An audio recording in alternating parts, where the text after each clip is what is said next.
Yung sa nangyari po sa Kape Ang Supremo po. nangyari ako, sumasakit lagi ang aking Nung hindi pa po kayo umiinom? Masakit talaga, para bang Pinipiga.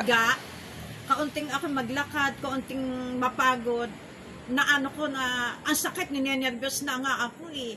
Kailan po yun? Nung hindi pa po kayo umiinom? Hindi pa ako umiinom. Nung timing nga ng dalawa yung sumasakit sa akin eh. Itong yung sa ko, dito sa tagiliran ko, at saka yung aking ihi, Okay po. iba.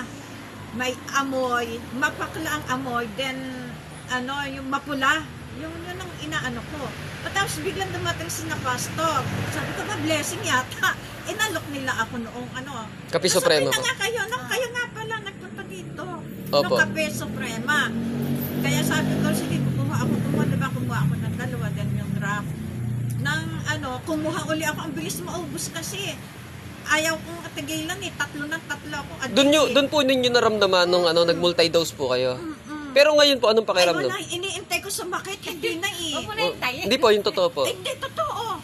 Promise. Yung sa Kape Suprema po. Kape Grabe, Suprema no? lang. Thank you, Lord. Ang talagang kaya sabi ko, ito'y pangangalat ko, ito'y aking Grabe.